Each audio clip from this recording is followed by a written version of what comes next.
Hello, welcome to Gardener's World.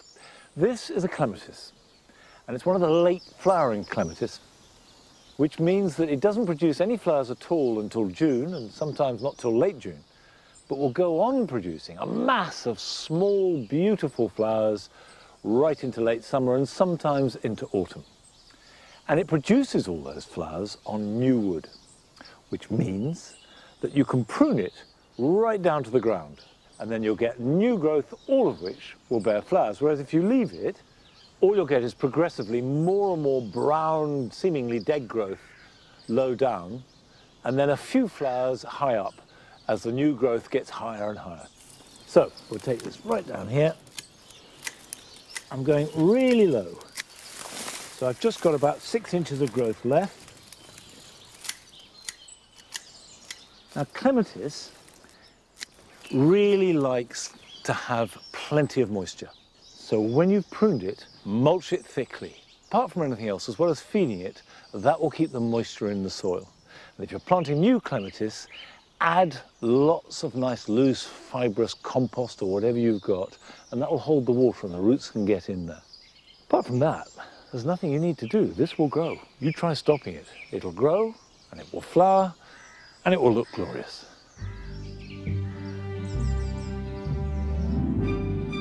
On today's programme, Sue goes to Hidcote in Gloucestershire in search of inspiration for her new hop borders. Wow, Lottie, this is a riot of red, and it's not too overwhelming. They are definitely looking fantastic. We visit a kitchen garden near Whitby on the North York Moors, where the no-dig method yields an array of unusual veg. This is actually a cucumber, believe it or not. Not your standard cucumber, but it's a lemon cucumber. But it's actually a birthless variety, so if you struggle to digest cucumbers, this one's a good one for you. Carol is in her own garden in Devon, and this year she'll be showing us how she grows plants for free. I suppose I've sowed thousands and thousands and thousands of seeds, and you know, I get still exactly the same excitement every time I sow some seeds. It's a miracle, it's beautiful. And I shall be planting up shallots and getting my dahlias out of storage and checking through them.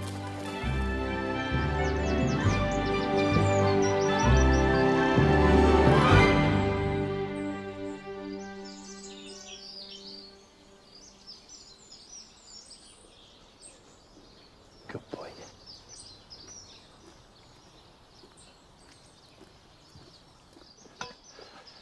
Although I've got rid of almost all the box in the garden, except for in the pots in the cricket pitch, I haven't in any way lost my enthusiasm for topiary and clipped, trained plants that will give evergreen structure in winter, and also something that you can set against the informality of summer planting. You need that balance. I've been looking for something that I could put here in the writing garden that would give it a little bit of winter structure, but also relate to the theme of the garden, which is about looseness and lightness. And having had an exhaustive look at all the options, the plant that I've chosen to shape and trim and use here is privet.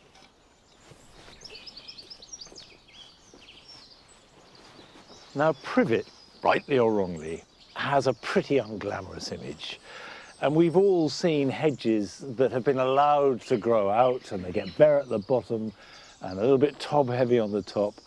But if it's clipped regularly and if it's looked after, it actually makes a very good hedge and a nice dense one. And this variety, which is Ligistrum delaveanum, has slightly smaller leaves and therefore has a denser shape if you clip it regularly. This is a lollipop on a half standard. Now half standards are shorter than standards, so if you get a standard, you'd probably be up there about 6 foot tall with the head. And the lollipop head will float in amongst the planting around it. And for half the year, it'll almost look like a giant allium, just adding a contrast to the soft shapes around it. Now, when it comes to planting, privet's very accommodating. As long as the drainage is not too bad, it'll grow in full sun, it'll grow in shade, it'll take a certain amount of wet, and it'll take quite a lot of dry. It's a very tough plant. So, let's get it in the ground. As with any tree or shrub, plant it slightly proud. Don't plant it too deep.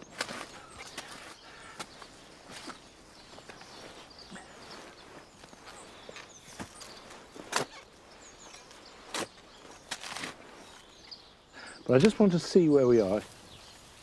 That's about right. Okay, let's take it out.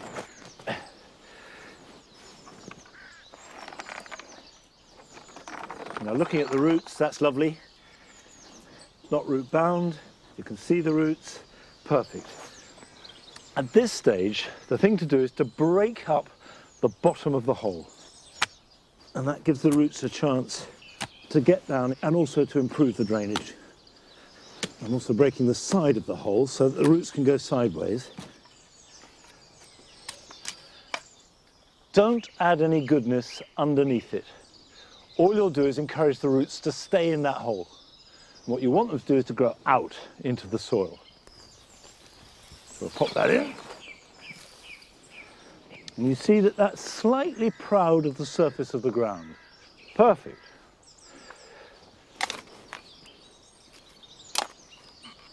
Right, at this stage, I want to make sure it's upright and also heel it in so it's nice and firm.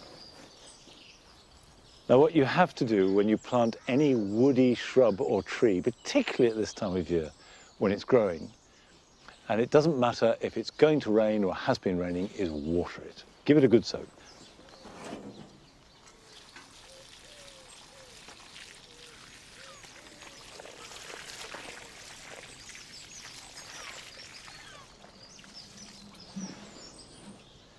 And I think this and the other pair that I've got on the other side will look really good. These green heads floating in amongst a sea of white flowers, umbellifers that are soft and loose, and all the other shades of green around them. And then in winter, they'll give a little bit more structure. Now, last August, Sue went to Gloucestershire to visit Lawrence Johnson's great garden, Hidcote. And she was looking for particular advice and inspiration that she could then take home and apply to her own garden.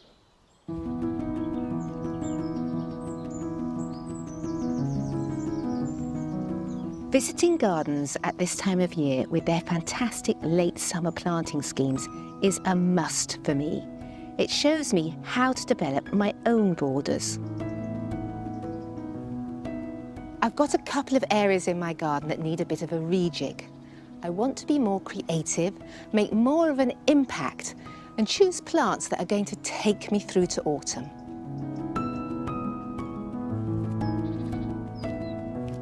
So I've come to the National Trust Garden of Hidcote, completed in the 1920s and influenced by the arts and crafts movement. It's a garden of small rooms, each with their own atmosphere and plenty of cottage garden planting, as well as brilliant colour schemes to stimulate new ideas.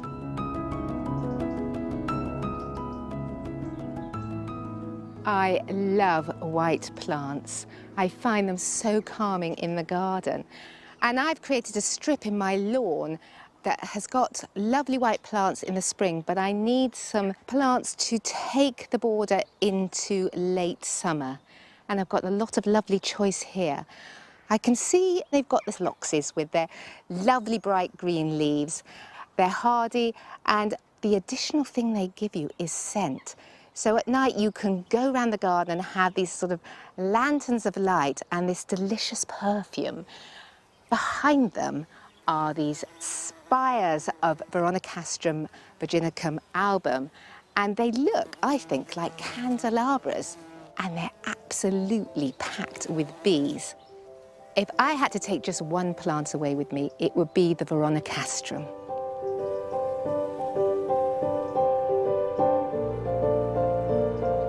There are so many treats here to tempt me, but I need to focus on the main reason why I'm here. I'm redesigning part of my garden. I've removed some large plants. It's a bit of a building site at the moment, but I will be left with 3 borders. I normally plant for my own delight, but this time I'm planting for my husband, who likes bold colours. I don't feel quite confident in choosing the plants, so I've come here to educate myself.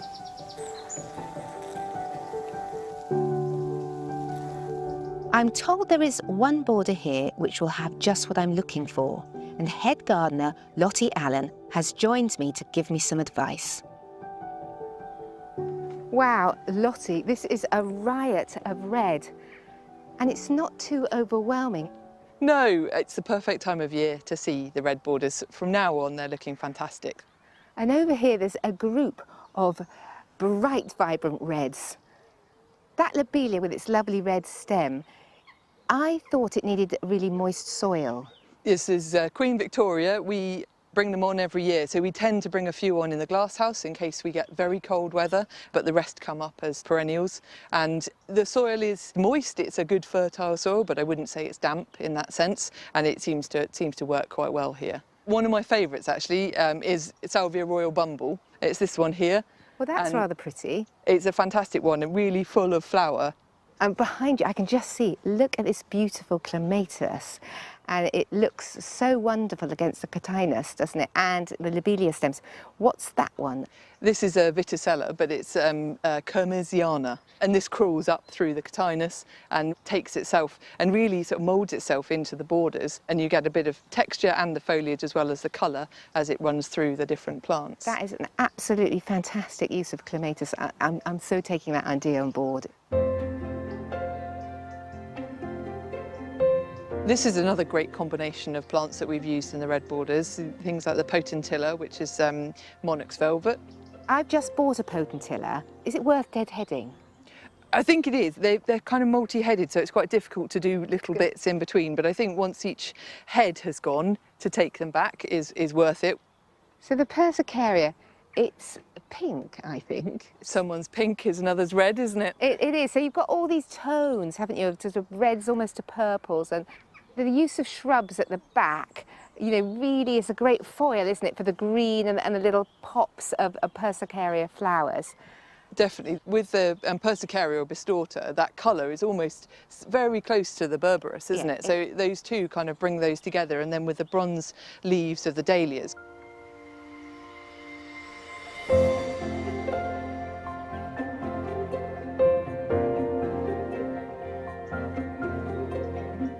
I really love the reddy red of the crocosmia and the limey green leaves, but so often you see them flop over. These are not floppy. No, these aren't floppy. It's probably a good shout for you. This is Hellfire. It's a lot shorter than the Lucifer, which is the very big tall one, which does tend to flop. But this one, yeah, does keep itself quite well. And behind it, you've added a bit of height here, haven't you, with the lovely sambucus. I've killed 3 already. What's your secret?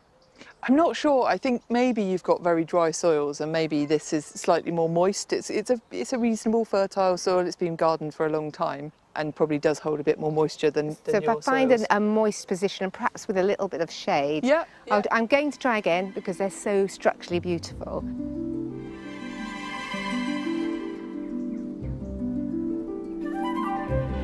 I'm wondering whether I could introduce some more orangey hues into the red scheme at home to make it a little bit more uplifting. This is a really exhilarating border, full of oranges and yellows. And I can see here the butterfly weed. It's not too tall, and I've got an area in my new border that I want to keep a lower plant. It's easy to grow from seed, so that's going to keep the cost down for me. Behind them are the agaranthemums, and these are tender perennials. You can get many different colours on this, so I might be able to sort of go for a slightly deeper red colour that will tie everything together. And we've got the pop of the verbena here, which sort of really brings together, though it's completely contrasting, it really highlights the yellows and oranges. And over here is something quite different to all these blousy plants. This is called a cuphea, or a cigar plant, and it's named that way because the little flowers are like lit cigars, but it combines red with yellow. That's what I'm trying to do. This might be a key plant in the border. behind it is a very special plant to me. My father used to say every time he left me, "We only part to meet again." And that's taken from the poem Black-Eyed Susan. And Rebecca's are also known as Black-Eyed Susan. So I really want to have them in my new border to remind me of him. I think this has given me a bit of an idea of how I can not just keep it red, but maybe take it into orange and yellow as well. So I'm quite pleased because I find this quite uplifting over here.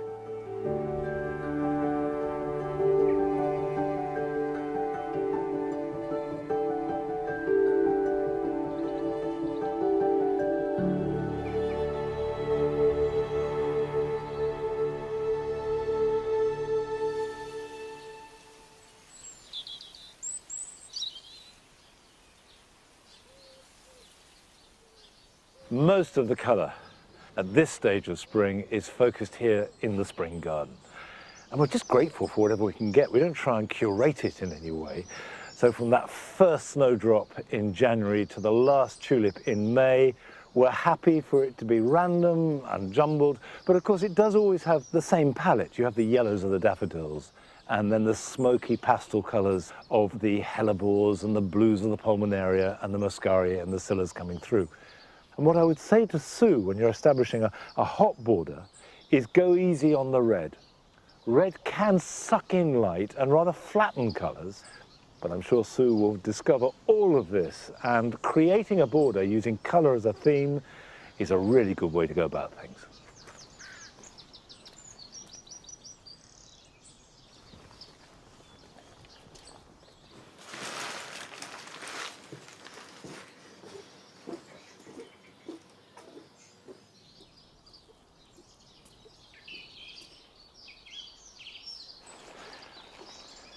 I prepared this bed more in hope than expectation, because I've got shallots I want to plant out, but it's been so wet I thought that it wouldn't work. But actually, we've had a couple of dry days, and because they're raised beds, they drain well, so I think I can put these straight out.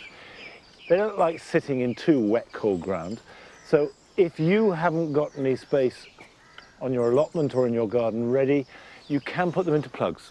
Put each individual shallot into a plug, half bury it, put it somewhere warm, and then when you see good strong shoots appearing and perhaps the roots at the bottom of the plug, they can be transplanted outside where you want them to grow when the ground is ready.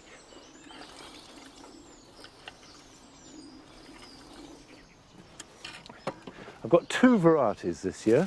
We've got a round variety, which is Meloine. It's said to be resistant to downy mildew, which, if the weather continues its trend toward being sort of warm and wet, then that is very useful. You sow them in exactly the same way as onion sets. You simply just push them into the ground so they're half covered. And I'm going to space them about that far apart. That's plenty close enough. And the great thing about shallots as opposed to onions is that they're sweeter and they store better. And they're smaller. And the other big difference is that shallots will form a cluster of small bulbs rather than one big one.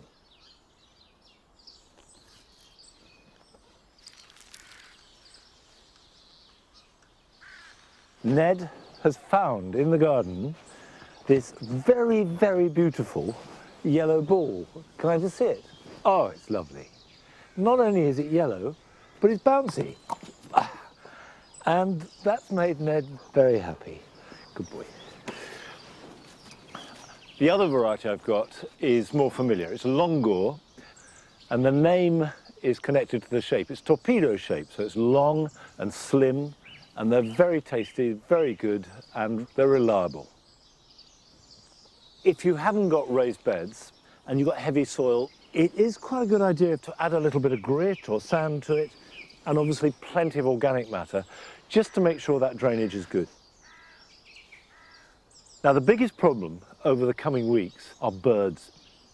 So if you come out in the morning and you see them scattered on the ground, it's because birds have pulled them up.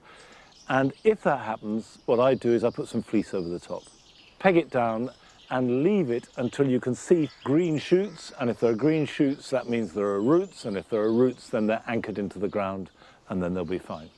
And then these should be ready to harvest round about July time.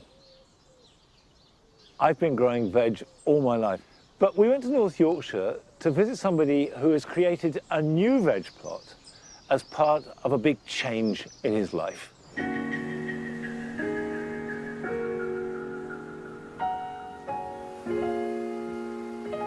I'm Jamie, I'm head grower here at Raithwaite Sands End. Growing seeds, being out in the garden, being out in nature has definitely changed the way in which I live. Much more peaceful, I suppose. Gardening's definitely changed my perspective on everything, really. I was a sales manager that went to business school, was a very different person at that point. So I swapped the suit for a fine art studio. I was inspired a lot by the natural world, and that then led me into a collaboration with a garden designer for one of the RHS shows, and I did some of the murals and he did obviously the garden design, and that was my kind of first foray into gardening.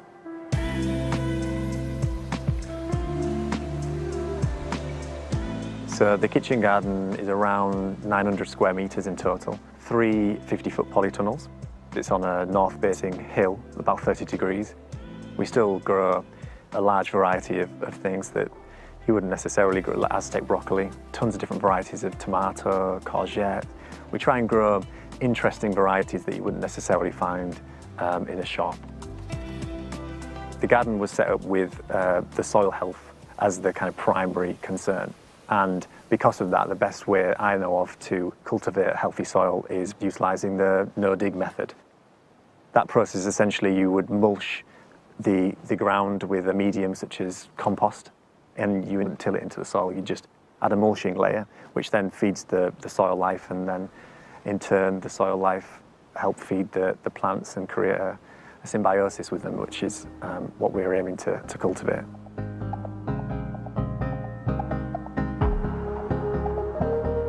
Just over a year ago, this entire hill was just a muddy lawn, essentially. So it's a pretty young garden, and we've only been set up about a year, and we've definitely had challenges throughout that year. But I think, all in all, I'm pretty happy with how the season's gone and what we've managed to produce.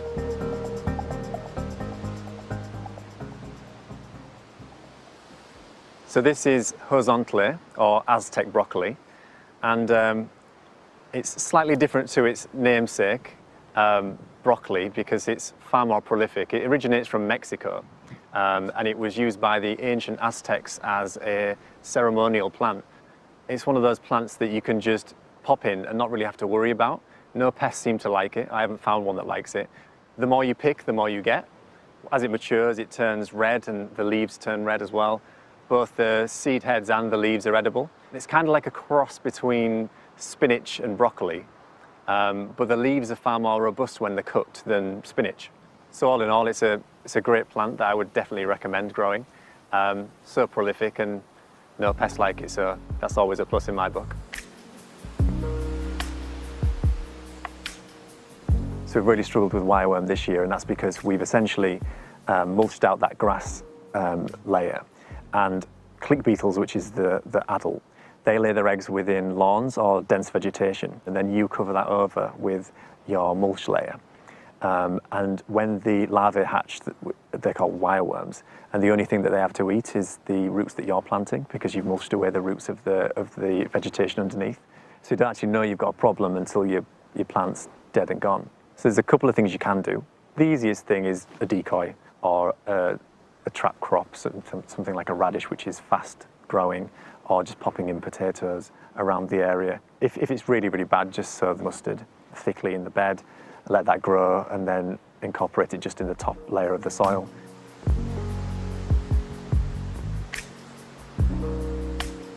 So I love growing carrots, but they can be quite tricky to get to germinate and to grow. And then once they're growing, a common pest problem is carrot root fly. So I found that if you interplant carrots with onions, because the onions have a stronger scent, they actually mask the scent of the carrots. So I haven't had an issue with carrot fly once because of that. So let's try harvesting one. A quick tip that I've learned is that if you push your carrot down, it kind of breaks the airtight seal around your carrot and saves you snapping them. And I've learned that through a lot of snapped carrots. quite a nice carrot. So one of my favourite aspects of being in the garden is obviously harvesting. I feel there's something quite profound in taking a seed to a plant and then a plant to a crop and then maybe taking seed from that plant and then replanting it and seeing that whole process.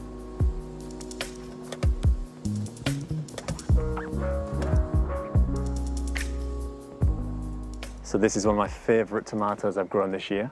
Blue fire vine.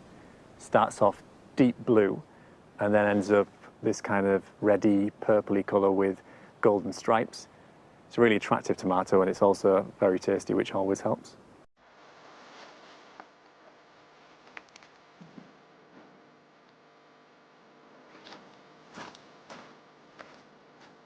So we have our leek flower heads here. The flowers have now turned to seed, more or less.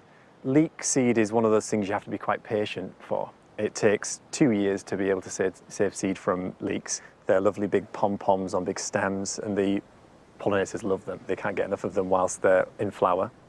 I think that leeks are sometimes undervalued. I love growing leeks because they're great to eat, but also they're very ornamental in the garden in the second year. It's also like a little maraca in the garden if you give it a shake. Hear all those seeds rattling around.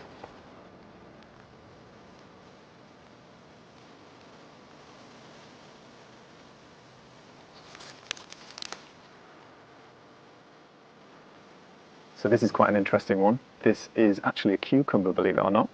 Not your standard cucumber, but it's a lemon cucumber. Texture is very similar to a standard cucumber, although the seeds are slightly larger. And it has these slight hairs that I usually rub off before eating. But it's actually a birthless variety, so if you struggle to digest cucumbers, this one's a good one for you.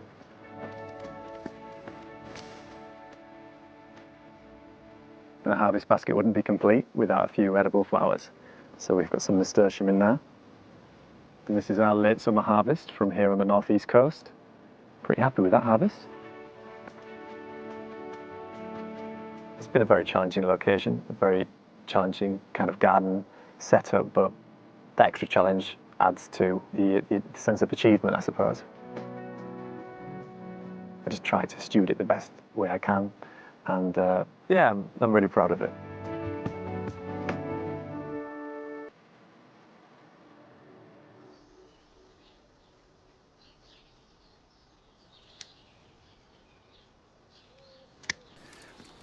Well, I confess that Aztec broccoli is a new one on me. And I know that part of the world quite well, and I know just how fierce it can be up there in the weather. And to grow good vegetables on a north-facing site in that location takes real skill and dedication. Now this is dogwood, or cornus. This is Cornus sibirica. And it has this fantastic intense colour to its bark, which is at its best between about January and now. And you can just see that the new foliage is just beginning to emerge, and that's the perfect moment to prune it. And the reason why you prune it is to encourage more new growth, because the younger the growth, the brighter the colour. I normally cut these back every other year. I'm cutting back to the established framework. Now, of course, you don't have to do that. I could cut it back up here, but then you would get growth coming from the stem. So what I try and do is keep a basic framework from which all new growth will emerge.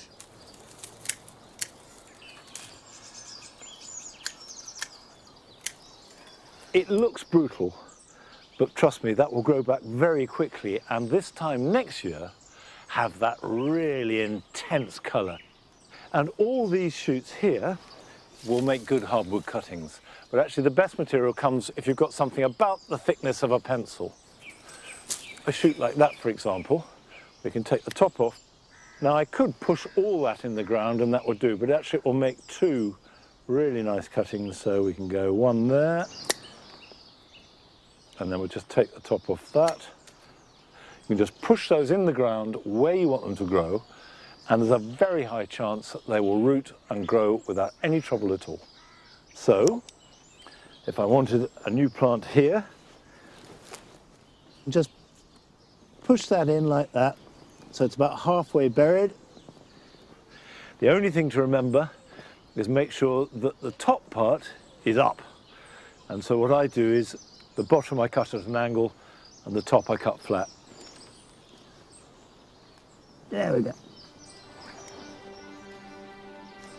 Now, still to come on today's programme. Carol shows us how to fill a new border as cheaply as possible. We're going to grow together absolutely masses of plants for next to nothing. And we visit a garden on the coast to meet a gardener who's not afraid to be bold with his plant choices. I get to a point where I no longer buy plants that should work in my coastal environment. I buy plants I like. And in my world, plants have got two choices, they sink or swim. But first, we're going to visit one of your gardens in Berkshire. Hello, my name is Alison and I've had an allotment plot for over 17 years. For me, it's all about a space. For me, in some ways, this is my garden. I'm a little bit unorthodox. I place sweet corn next to roses, French beans next to sunflowers, and my current record is 50 pumpkins, which I managed to fit into my two-seater car. What I can explain today is how to create your own cupcake wall. Not made of real cupcakes, of course, but cosmos. I love the way the sun catches them like an uplighter. So first you need to till the land. You need to section out the area with string, or if you've already marked it out, with weed fabric. Empty all the seeds into a little trug like this, because if you're going to spend, you know, at least about 4 to 6 packets of seeds, then you're in more control if they're in the tub. Then you mix it into a larger trug full of vermiculite, and then you sprinkle onto the land evenly. But so the birds don't have them as a delightful snack, use some upcycled netting. There you go, my Cosmos cupcake wall. Thank you so much for coming to my allotment plot today. Bye for now.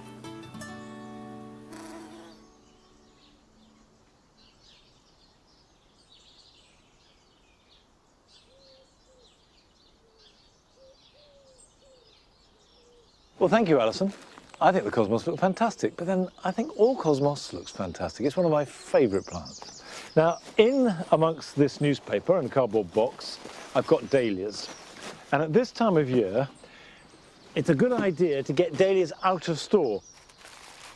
Now, this is David Howard, which is one of those wonderful dahlias with bronze foliage and has orange flowers, but just slightly touched with peachy colour. They're absolutely superb.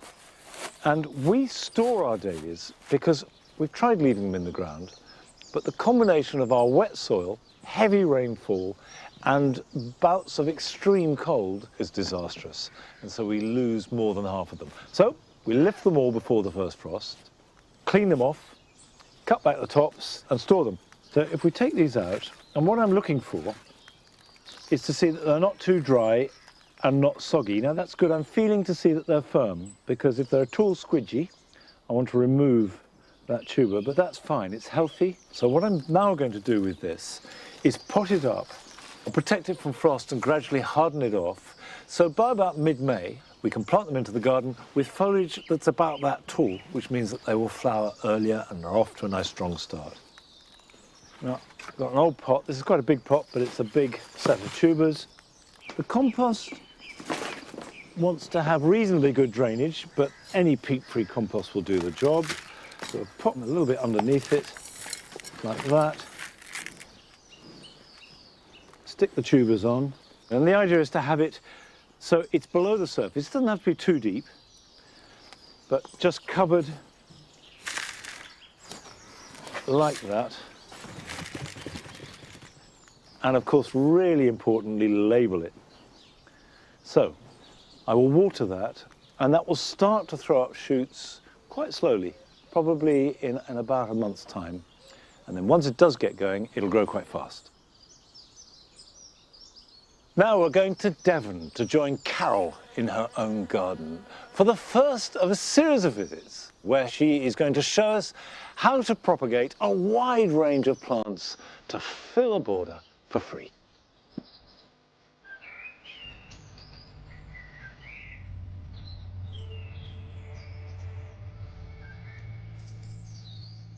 One of the pleasures of gardening for me is growing your own plants. I've been doing it for as long as I can remember. This garden is just stacked with plants, and almost all of them I've grown myself, from seeds, from division, from cuttings. And just occasionally I've actually invested in a couple of packets of seed of something really, really special. But the great thing is, when they grow on and flower and set their own seed, I can collect that too. Now this year, I want to share with you all the different ways there are to produce new plants and fill your gardens with them. And what's more, all those plants are for free.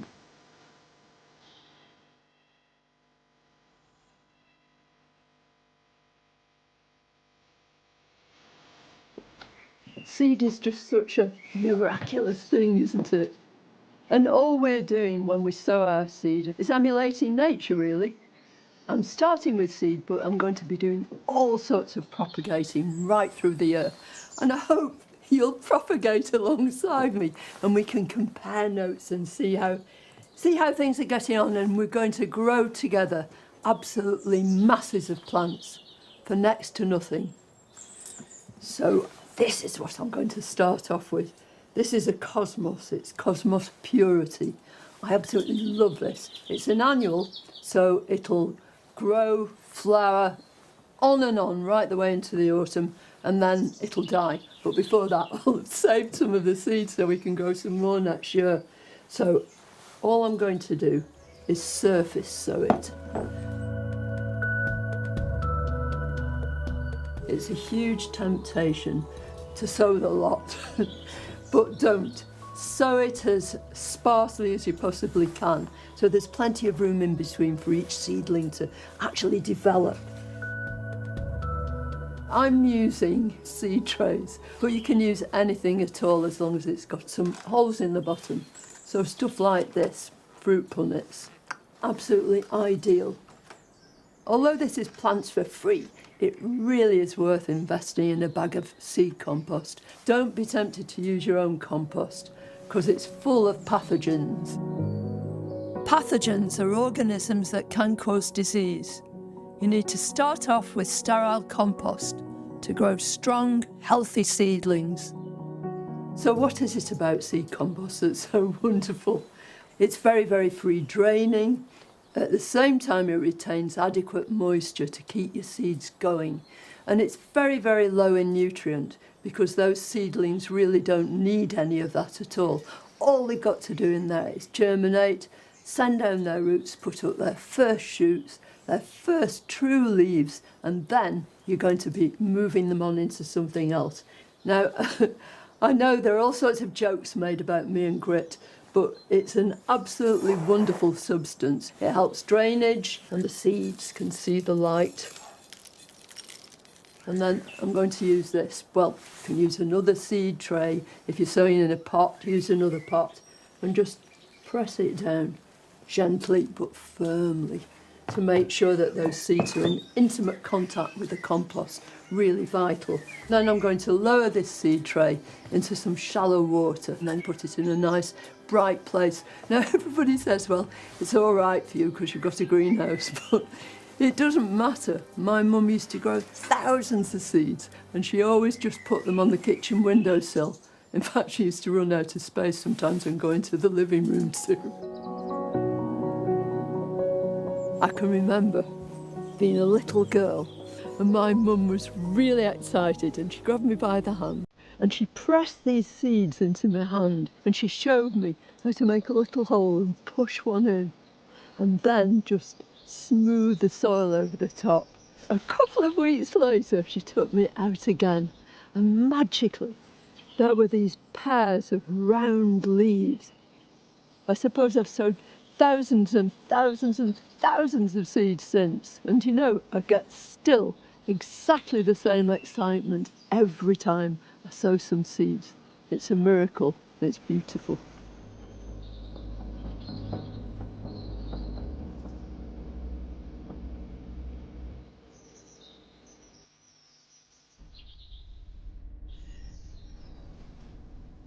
Now, this was a wreath that I made for Christmas. It didn't look quite like this then. We had all sorts of things in here, but one of the most spectacular things we had were these eryngiums. It's a gorgeous, gorgeous perennial, this. It's lovely in foliage, it's beautiful in flower. It's Eryngium bourgatii, it's a sea holly, and I'm hoping we can get a load of seed from it. Look at all that seed! Isn't that exciting? You know it's going to happen, you hope it's going to happen, but when it happens, it's just splendid.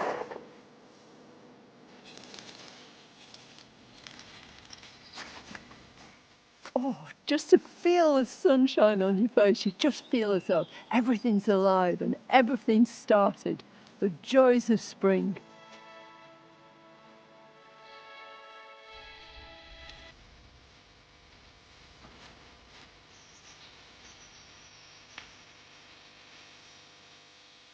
Well, that method of surface sowing and then sprinkling with grit is great for almost all seeds.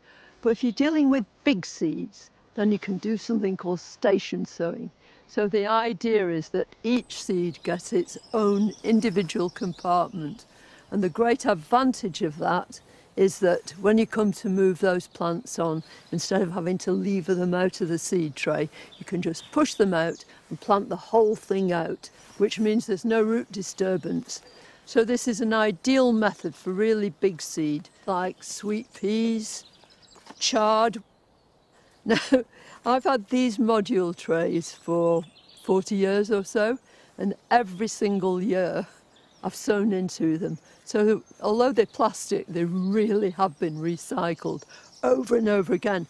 But why not do this if you just want a few plants, or get a load of them if you want lots and lots of sweet peas, because that's what I'm going to sow. That is just bits of cardboard stuck in here, and it will keep those individual plants quite separate until the time they're planted out. All you do is put your seed on the top and then just pushes it. So it's maybe a centimetre or so under the surface there.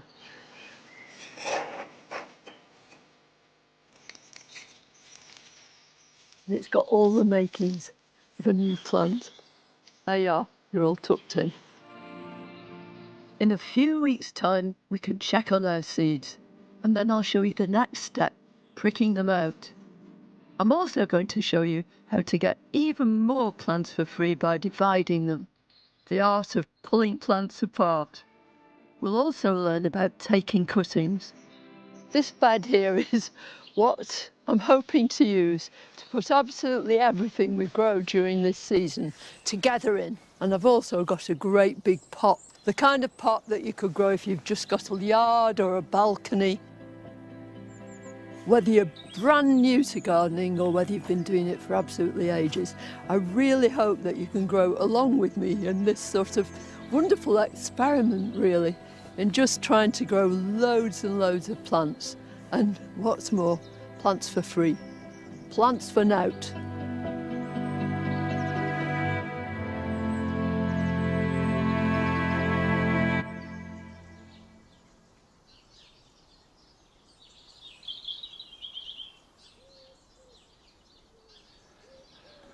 Well, Carol will be sharing more of her incredible propagating experience and wisdom when we rejoin her a number of times over the coming months.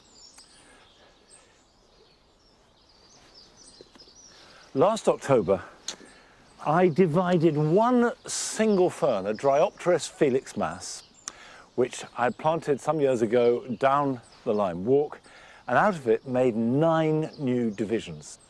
Now, 2 of them I've planted elsewhere, but I've got 7 left, and you can see they're quite substantial.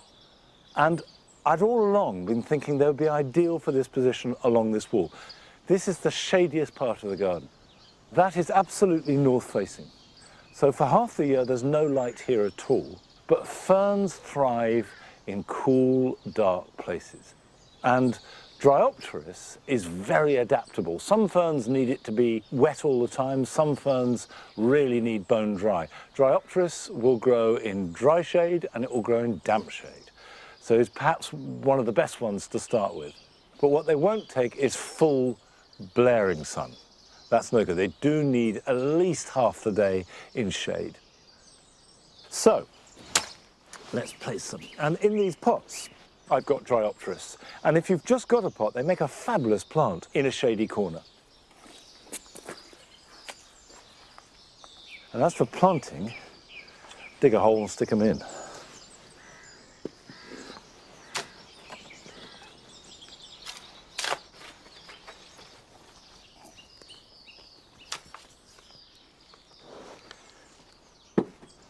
Pop that in, like that.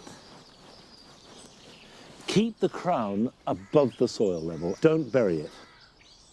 There's no need to feed it or mulch it if the soil is good. Right, I'll plant the rest.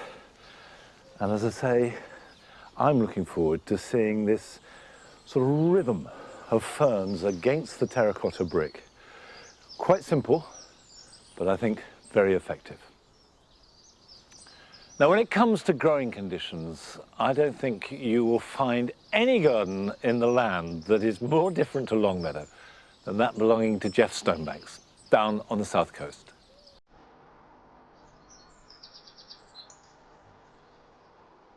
Before I expect visitors, I come out in the garden and I walk around it. I pick all the leaves up, all the dead heads off the floor. I always say that I'm like adjusting a film set. But I have this picture in my head of how I want that corner to look or that corner to look. So yeah, I like to be in control of what I'm looking at and what I'm doing. And yeah, okay, I'm a control freak. Hi, I'm Jeff. I live here on the south coast between Brighton and Eastbourne.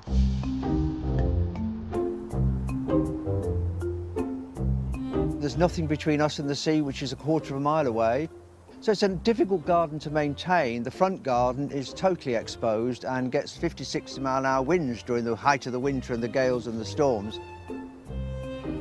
Where we're sat now in the back garden, it seems quite sheltered on a day like today, but trust me, when the winds blow, it really circulates around this back garden as well. So I get to a point where I no longer buy plants that should work in my coastal environment. I buy plants I like. And sometimes I don't even bother reading what the guidelines are. I put the plant where I want it, and in my world, plants have got two choices, they sink or swim. But if you look after them, they generally will swim.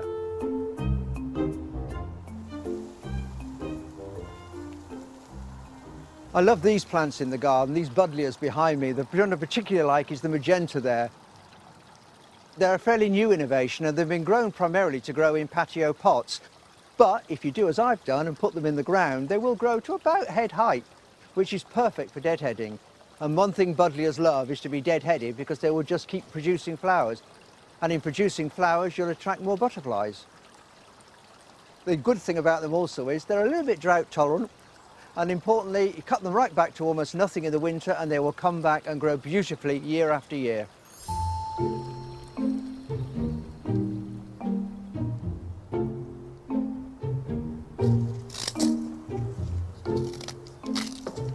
I'm chopping down the flowers that are dead on the phormiums. I leave them because they create dramatic effect during the summer, even though they actually look dead. But once the garden's closed, I cut them down and many more will grow again next year.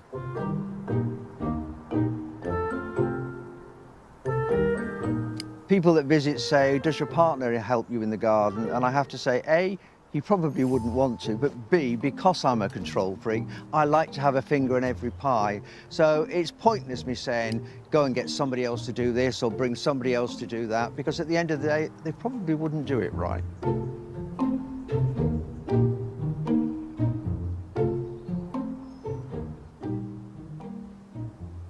In amongst this planting here, we've got these beautiful eucomis, commonly called pineapple lilies. I wonder why.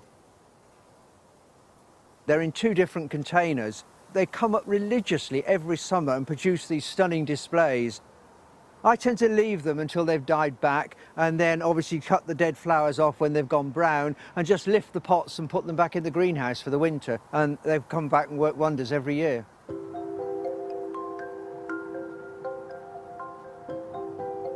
The great bonus with having a number of small containers is that you can always have some in reserve. because if something goes over, you can simply lift that container and drop it in somewhere else.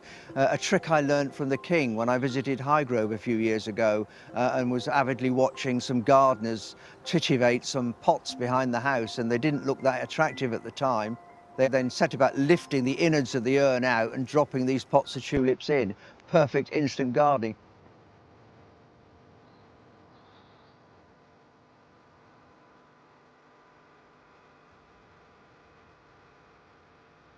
People often say, you've got so many plants in this garden, do you have any one in particular that have a special meaning for you? And the answer to that is most definitely yes. My Auntie Margaret and my father, Ron, were both keen gardeners. Both passed away, and I inherited a lot of the plants from their garden.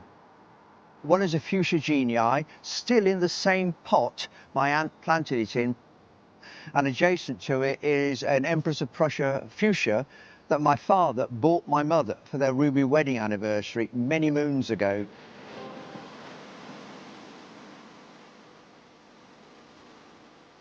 Just taking some cuttings of this fuchsia. I've cut it off at the node there, and I've torn the leaves off the lower part. Now cutting the flowers off, and then cut the top off, so we've just got the leaves and the stem. Then I'm going to cut it off at the node, dip it in some water, dip it into the rooting powder, shake the excess off, and then drop it into some potting compost and firm it in. Having firmed it in, just give it a little bit of water to start it off. Hey presto, 3 new plants for next spring. I've sold hundreds of fuchsias that way. There must be thousands of Dad's Empress of Prussia sprouting all over Sussex and beyond.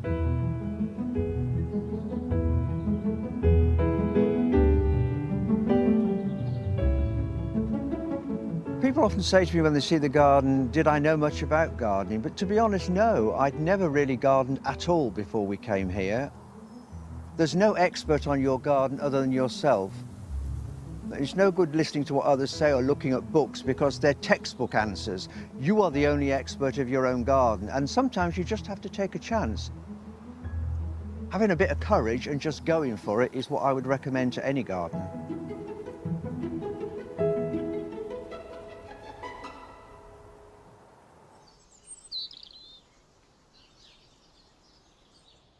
I do so agree with Jeff in his basic philosophy that plants have to sink or swim.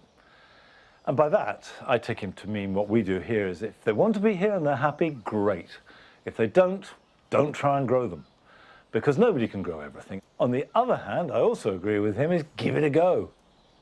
Now, Jeff's fuchsias were looking great, and of course that was filmed last summer when they were in full flower. My fuchsias have spent the winter here in the wooden greenhouse, where they've been kept frost-free and also dry. Now, though, they're starting to grow, so they're going to need water, they're going to need feed, and they're going to need a little bit of pruning. You can see here little shoots starting to appear on the stems, and what we need to do to stop it getting too leggy and to get nice, vigorous new growth is cut it back. And I'm cutting just above a pair of leaves. Now, as far as I'm concerned, this is not a science. I'm just doing this by eye, trying to get a nice compact shape. So don't be frightened of cutting off what looks like healthy, vigorous new growth. Now, having done that, I know that the new growth won't carry any flowers at all for at least 8 weeks. All we want is nice, strong, new shoots, healthy leaves, the roots to grow, and they don't like blazing sunshine. They like good drainage, but humid air. So keep them out the wind, keep them out the sun, and be patient once you cut them back. If you're growing fuchsias outside in your garden, wait a little bit before you start tidying them up, because obviously in the cold weather, they will be a bit slower, and you could leave it, I think, for another 2 or 3 weeks, depending where you live in the country, until you see the new growth appear, then cut it back.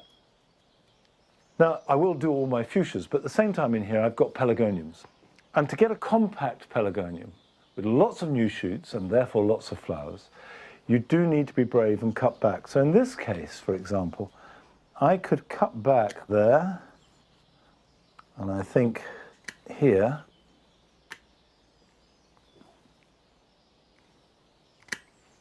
And then the other thing you need to do, having done any cutting back you want, is to water and feed.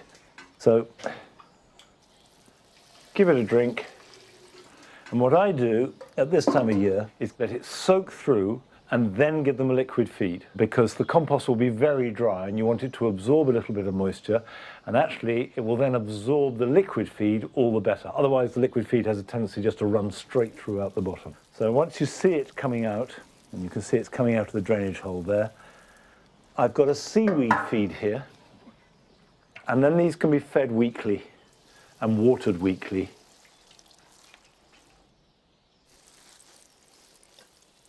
If you think they need repotting, now is the time to do it. Do it before you water them.